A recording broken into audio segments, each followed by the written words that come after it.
Hey Instagram, it's Seth. I'm here with Taylor. We're trying all sorts of new technology, trying to figure out why it crashes sometimes. Anyway, I've got to check the sound now. So if you don't mind, Scandinavian coffee roasters, we love you guys. Tell me if it sounds okay, if you can hear my voice. And now I'm going to put the lid up. And tell me if now when the lid is up, you can also hear my voice. So that's the test, before and after. Looking for your comments. Thank you. Let's see. All these people are joining, but it sounds okay. Sounds okay. All right. We're live. Lid is in place. Taylor's on the call. Here we are on every known streaming network that we are on, and not on any of the streaming networks we are not on. And we're here to talk about ownership. Yes? Yes. I'm in the right place at the right time? You got it. This is the one. Yes, we're talking about ownership today, and also the launch of the Bootstrappers workshop. It's the 4th time we're running it. So we'll start with a riff on ownership, and then we'll dive in and take your questions. So go ahead and start asking. So what do you own?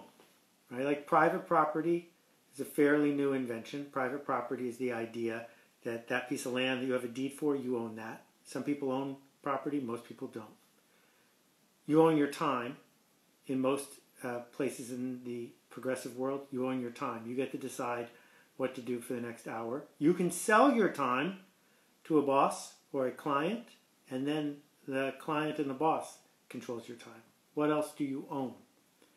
Well, one of the challenges that we have as we become adults in the world, and even at 50 or 60 years old become adults in the world, is making the choice to not sell our time so cheap, and making the choice to own something bigger than what we're going to do today. And we're living in this crazy upside down world. We're in the middle of a slog. The economy is freezing up. Some people are challenged by health. Some people are challenged by having to deal with their family. All of it is a great excuse to not own anything, to just wait for somebody to show up with a relief check or a client or a job. But I want to argue today that this is the perfect time to own something, to build something bigger than yourself. And what it means to be a bootstrapper is not that you need a fancy venture capitalist to write you a $5 million check so you can go public for $1 billion. Nor does it mean that you need to go to the bank and personally guarantee some fancy loan by impressing some fancy banker. And what it means to be a bootstrapper is that you find a problem, that you find people who are disconnected who need to be connected, that you find goods and services in one place that need to be somewhere else, that you build an asset and you pay for it because your customers are so happy that you are in the world doing the work you're doing, that they eagerly encourage you by showing up with orders, by showing up with contribution. That cycle, bootstrapping, which is technically impossible, lifting yourself up by the bootstraps, is not only possible for an entrepreneur, it is the most common, most productive way forward. And so what bootstrapping is thinking very hard, not about what your dream is for how you want to spend your day as some sort of freelancer who doesn't have a boss, but what does the audience you seek to serve need? Who do they need connection to? How do we put together the pieces so that we have created value and made the world better? And there are healthcare workers out on the front lines who are suffering right now on our behalf to make things better. And if you can do that, my heart goes out to you. Thank you. But for the rest of us, there's the opportunity to build an entity, a project, one where the people we are serving would miss us if we are gone. And that's what the Bootstrappers Workshop is about. And I just got to restate this for people who might be new to the work we're doing at Akimbo. We don't do video lectures where the secrets are something you have to pay to see. That all the secrets are online for free. If you spend enough time on YouTube, you'll find every secret. The whole idea that you could hold a tactic hostage for money. We have this magic PDF, pay money, you can read it. I don't buy that. But what is really hard to find are the others. Other people like you who want to go on a journey together. And that's what we do. So we have a dozen prompts. Is it a dozen? I think it is. A series of video prompts from me talking about the basic ideas of what it means to be a bootstrapper. And then we connect you with the others. And it's that work, that's why we call it a workshop. An hour a day, 30 minutes a day, for a month, that will change you. You will find the others. You will establish support groups. You will begin to get deep into the work that you need to do because there are others who will tell you the truth. So that's what we're building. It's at boot.work or the bootstrappersworkshop.com. Bootstrappersworkshop.com, yeah. And if you click the purple circle, you'll save some money. A lot of money today, anyway. Cool. I'll go ahead and throw that up there. Ooh, look at that. It's so, our technology is so amazing. Yeah. All right, we'll go ahead and kick it off with a question from Jason, and I love this question. It relates to this idea of ownership and really owning what are your superpowers. So he said, hey, Seth, how do you figure out what your superpower is? So I'll go ahead and put his question right up here. Thank you, Jason. So, as you know, I'm very into superheroes. And I even have supervillains. I just dropped it, didn't I? How often? This is a business expense, supervillains. Anyway, what makes something a superpower in the Justice League is that you got hit by lightning or an alien or something. You don't get a choice. Ant-Man doesn't get a choice. He's Ant-Man. But for us, if we're going to build something, we get a choice. You get to pick your superpower. You're not born with your superpower. So, if you are entering an industry where there's a lot of disrespect and people are late and sloppy, you could choose that your superpower is we're always on time, we always keep our promises. That's how you build FedEx into a multi-billion-dollar company. That simple line. That's it. Before FedEx, if you wanted to ship something overnight, it was either going to cost you a fortune or you had to deal with someone who may or may not do what they said they were going to do. FedEx's superpower is, well, it absolutely certainly has to be there tomorrow. That's it. The end. So you get to pick. Zappos showed up and said, you know what our superpower is going to be? Customer service that makes you cry. That's all. We're going to sell the same shoes as everybody else, about the same price as everybody else. We have one thing we're going to be obsessive about. So you get to pick your superpower. It's not something that was given to you by the people on Planet 10, John B. Boutte and the rest. I will say I called Zappos for the first time the other day and had the most wonderful customer experience I've ever had. And I was allowed to listen to a joke of the day. So that's what it's about. But, all right, this question is from LinkedIn from Kelly. She said, sometimes I find myself dominating in conversations. I'm aware of it, but I'm not great at managing it. And then as soon as there's silence, I jump in to fill that gap. How can I get better at not owning all of my conversations? Yeah, I do the same thing. So here's the deal. If it's working for you, it's fine to keep doing it, right? If it's not working for you, let's figure out what the conversation is actually for. That my hunch is that when there's a silence in the conversation, you might be saying to yourself, why isn't anyone contributing? I have something to say, I'll contribute. Other people may have a different approach. And if you're not getting what you need, then you can say, wait, my solution to this problem isn't functioning well. What other solutions are available? And those solutions could be things like asking questions. Because if the purpose of the conversation is to figure out what the other person has to say, asking a question is a really good way to do that. So I guess I'm trying to help you reframe how you're going at what the conversation is even for. Because a conversation shouldn't just be, here's an empty space where we let people talk. Because there's lots of things we could do at work. Working on our yo-yo skills. But we don't do that because there's no what's it for. So if we're going to have a conversation, let's figure out what's it for and optimize for that. All right, so we have a question from Manjul, I think is how you pronounce it, on Instagram. He said, he's talking about mentorship, which I think is a really interesting topic that we don't talk a lot about on our lives. So he said, what is the best time to decide to leave your mentor if your new ideas are not being listened to, but this person is successful in their field? Okay, so I have a little bit of a rant about mentorship. I think mentorship is largely misunderstood and exaggerated. There's a difference between a mentor and a hero. Heroes scale. I have never met, pick your hero, but their work helps me every day because I get to ask myself, what would they do? That works because it scales. Mentorship can't possibly scale because the number of questions you need to ask and the number of persons that mentor needs to help is too big. And so if you're waiting for a mentor to open doors, to see you truly, to be a friend and a hero and a helper and a supporter. Well, if you find one of those, fantastic. But most of us never get one.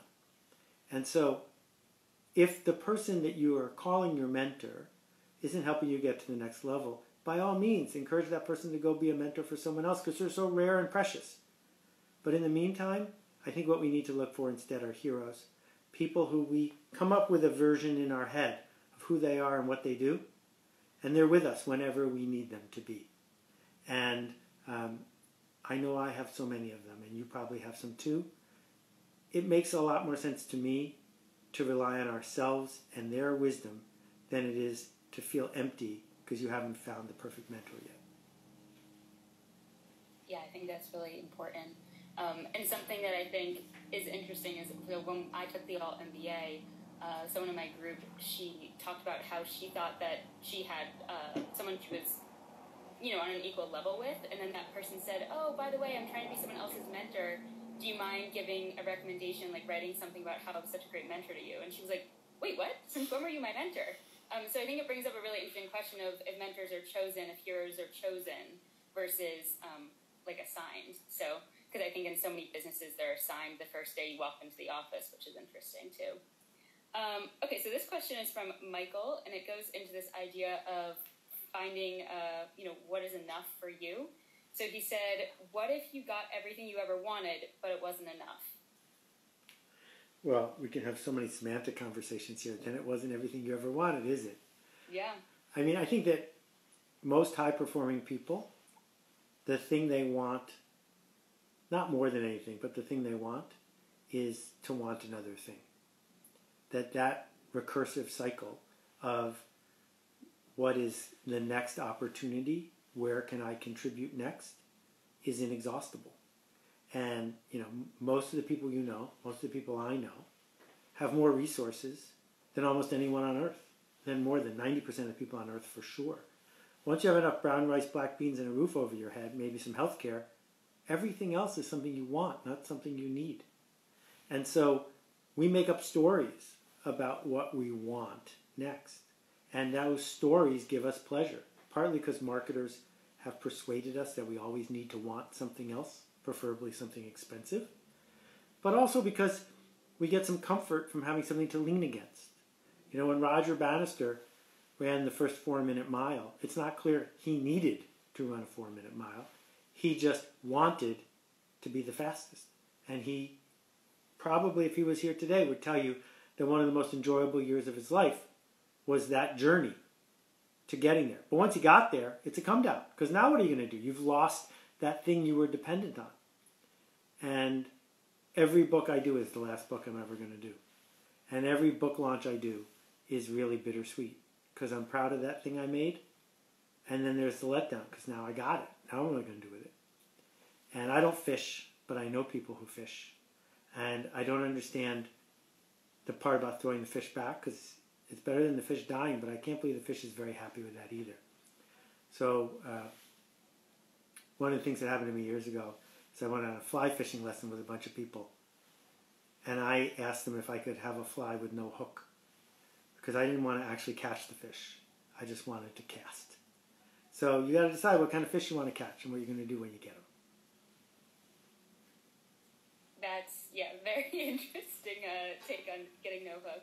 All right, so this question is popping off of the one before this. So this one's from Two Brothers Studio, and they said, where does Zig Ziglar fit into that rant about heroes? Zig was my hero for 10 years before I met him. And first time I met him was backstage. It was me, Gerald Ford, Zig Ziglar, and Mia Hamm, the four of us, speaking to 18,000 people in a hockey arena in Minnesota.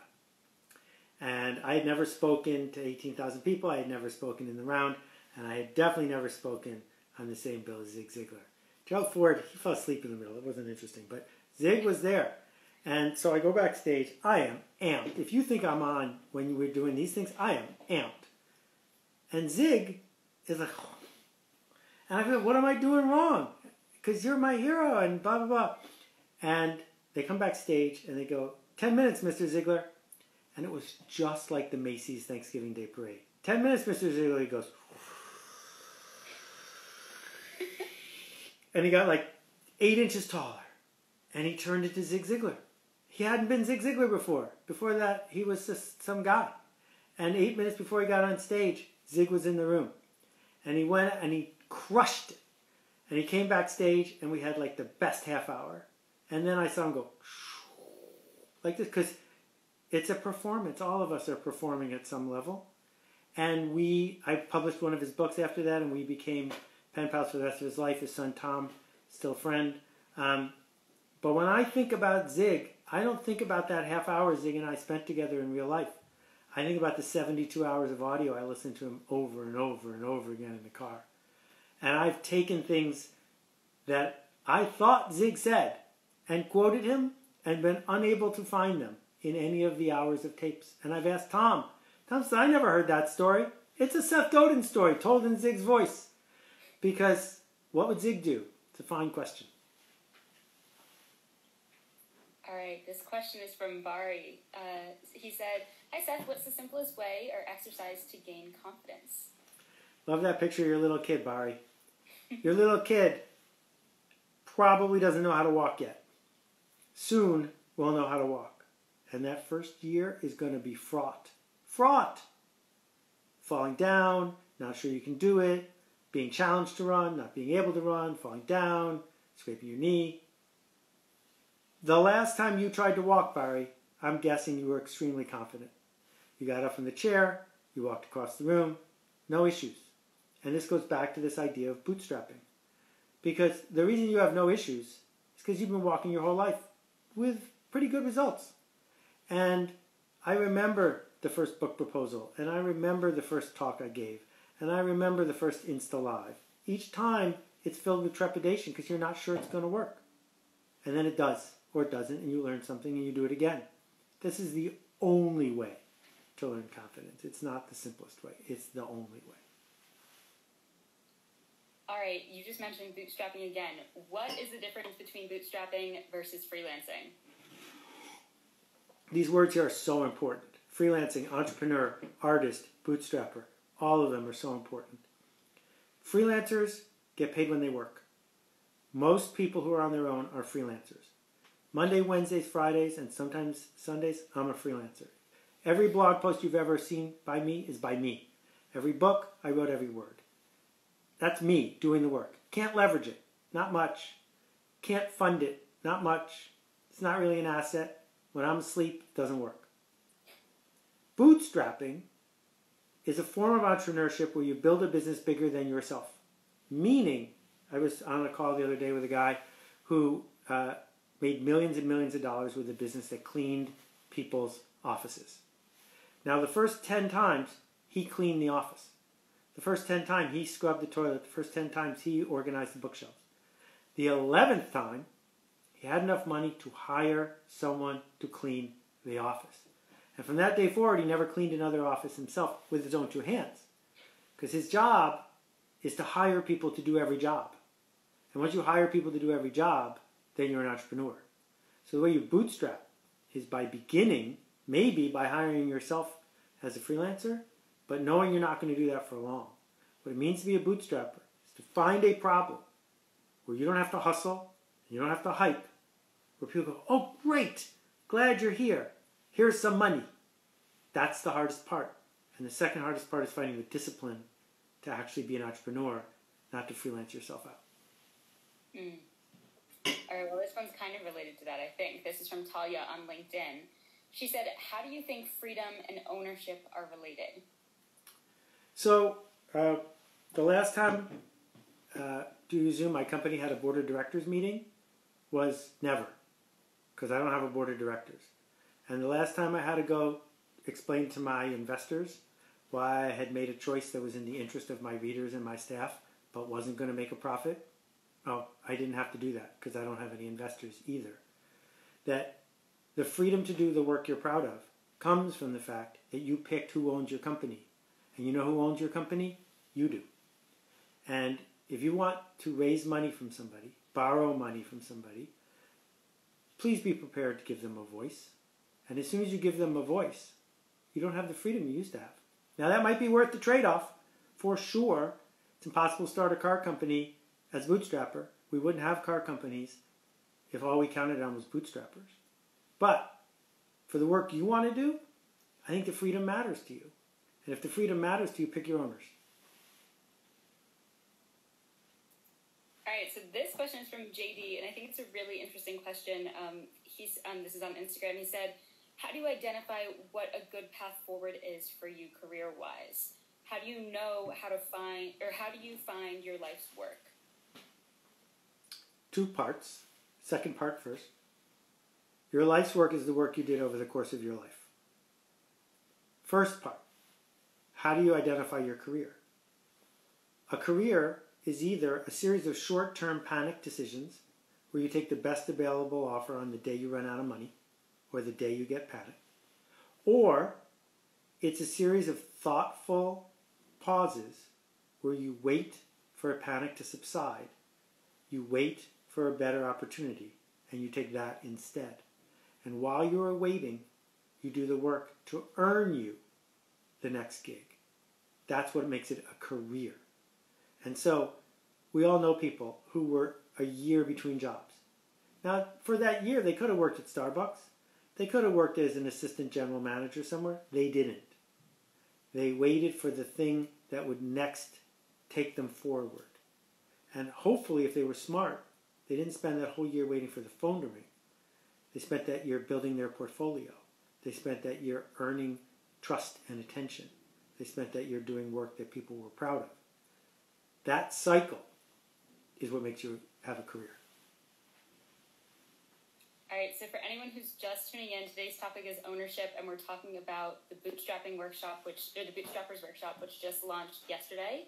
So if you want to take a look at it, I'm going to go ahead and put that link back up. If you're on Instagram, it's thebootstrappersworkshop.com. And we'll take a couple more questions. So this one is from GZ on LinkedIn, and he said, what do you think it looks like to own a project versus lead a project? Well, we talked about leadership last time. Leadership is optional. Leadership is voluntary. You need people to eagerly follow you because you don't have authority. Owning something means you have volunteered to take responsibility. When you own it, if it doesn't work, you got to be able to say to everyone, this one's on me because I own this project. Neither one of them has to do with authority. That authority is what managers get from the boss. Authority is what bootstrappers have. Authority means you get to tell people, this is my money, I'm trading it for your time. And I think authority is super important when it comes to management, but when it's a project and we're not sure where we're going to go, oh boy, look at this. When you print a book on your own, they send you pages from the printer. This is from that giant book we did. It's relevant to today. So it's a blog post from 10 years ago. How deep is this water? If it's over your head, does it really matter? At some point when the stakes are high enough and your skills and desires are ready, you will swim. And when you swim, who cares how deep the water is? And that's one of the things that I've discovered through all of this and through this slog that we're living in. That if you want to, you can spend all your time talking about how deep the water is, how many sharks there are, and just how extraordinarily fraught our civilization is. Or you could realize it's always been over your head. Always. And since the water is over your head, it doesn't matter how deep it is. Just swim. Yeah. We have a lot of conversation coming in, and I think we're probably going to get some more comments just based on that right there. But this one is from Charles. I'll go ahead and throw it on here. When we do work that matters, this is a long question. Yeah, okay. When we endeavor to make a change in the world, is it always something we do our entire life, or is there a point where we say, that's enough, I'm stopping? If so, what's that point? When we have made enough money, is money taboo? So much. Take this down so that we can see our faces again. So much wisdom in this question. We're all going to die. We're not going to die today or tomorrow, but we're all going to die. And so we only get this one life to make a contribution. I don't think that we make a contribution on only one axis. We make a contribution on multiple axes. We make a contribution to our family, to our health, to the community that we serve. That it is possible to go from making a hit record to running a farm. You're not obligated to make hit records till you're Bob Dylan's age. You can stop and make a contribution in a different way. That's part of the freedom that our economy has afforded us. And money is just a story. And it's a story we tell ourselves. If you want to be a billionaire, you have to tell yourself a story of insufficiency. That no matter how much money you have, it is not enough. Because why on earth does Mike Bloomberg go to work? Right? What is Mike Bloomberg doing going to work? Is that what he would have chosen to do a long time ago? Well, if you are living with this cycle that more money is what you're keeping track of, then go do that. But if that's not your narrative, then it's worth thinking about, well, why did I do this today? Who else can I help? What can I build? Who can I teach? And I think this series of questions is the narrative of a healthy life. And the minute you find the answer, then you probably haven't found the answer. Boom. There are people asking in the Instagram comments about the mugs in the office. Which mug are you using today? 2. Okay, that's what someone was saying. And I was this like, is the Lord Coop Instagram linchpin mug. And this one I found from Swiss Miss. It's just a series of mugs, each with a different number on them. Sort of random, not truly random, but sort of random. And you're supposed to have it so if there are a bunch of people in the office, people don't mistake their mug. But I'm the only one who uses this. It's the biggest one in our office. So because I knew I was going to be on the call with Taylor for a while, I brought extra. So you brought the biggest mug and another mug, just in case.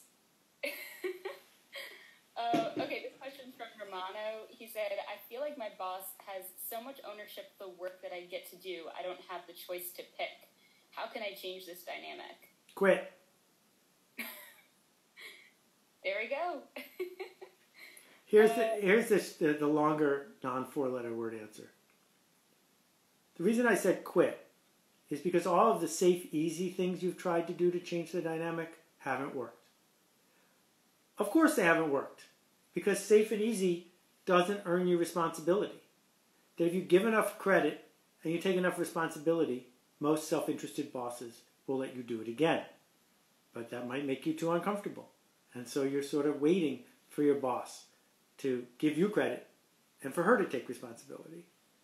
And if that's too big a shift, then you may have to leave. And that idea of leaving may scare you enough to go start taking responsibility and giving away credit. Because that 2-step shift changes everything. That when you do little tiny things and give credit when they work and take responsibility when they don't, and repeat it and repeat it and repeat it, then you can change the place you work. But if you don't do those 2 things, don't expect anything to change. All right, this question's from Callie. So she said, I feel like I'm always consuming books or blog posts or podcasts, yet I don't do a good job of tracking what I learned and writing down quotes that stick out to me or topics that I find interesting. How can I get better at this process of taking what I'm consuming and putting it into my work? Please don't get good at school. Please. No one's going to ever look at your notebooks again. Throw out your highlighters. Doesn't make any sense. When you read something that resonates, go do something right now with that thing you read. Put the book down and go do it. Repeat. Do it. Repeat. No one learned to ride a bicycle from reading a book. No one in history. You learn to ride a bicycle by riding a bicycle. If you're reading the kind of stuff I think you're reading, that's fantastic as someone who makes that kind of stuff. But you're only doing half of it. The other half, the important half, is now go do it. Whatever it is, that thing you think is the germ of interesting, go do it. I gave a talk in 1992 at Eddie Bauer. Eddie Bauer, maker of khakis and down vests and stuff. And just before I got on stage, there were 100 people in the room. And I hadn't written the book Permission Marketing yet. But they knew that this was the work I was doing. So maybe 94. And the CEO brags to me. He says, every person in this room has worked on the floor of an Eddie Bauer store. Every person in this room has been a merchant. Every person in this room knows how to sell khakis.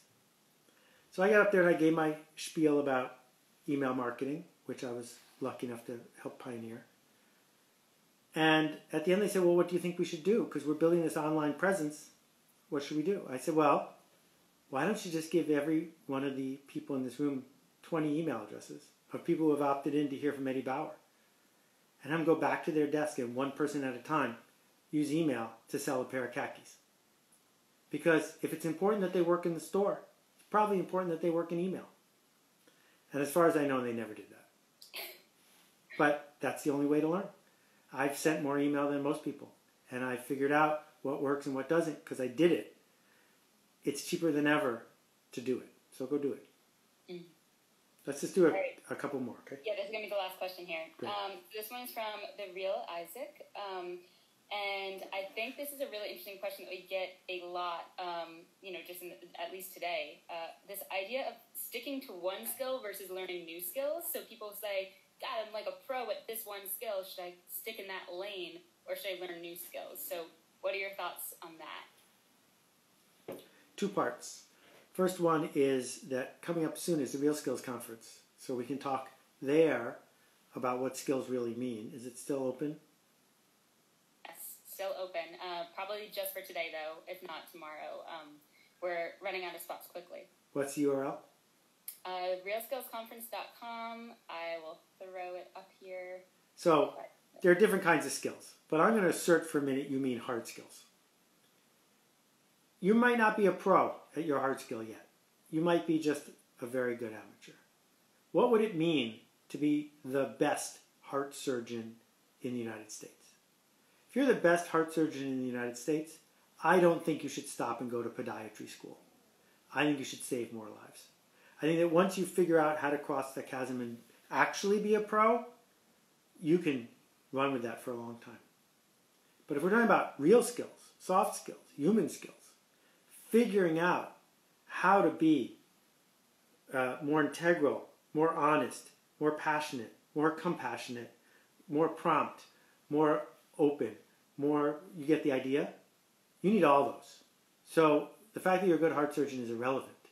We need to figure out how to level up our human skills on a regular basis.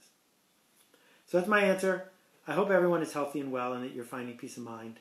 The Bootstrappers Workshop, we're doing it again only because it works. I know the timing might not be right for you, but at some point, I'm hoping you will choose to own something and be responsible for it because we need your contribution. We need you to help us level up around us. Anyway, Taylor, thank you for all of this. And I think we're getting our tech better and better, aren't we? I know. And for the Bootstrappers Workshop, when you go to the URL, check out the purple circle on the site. It's a little scavenger hunt, right?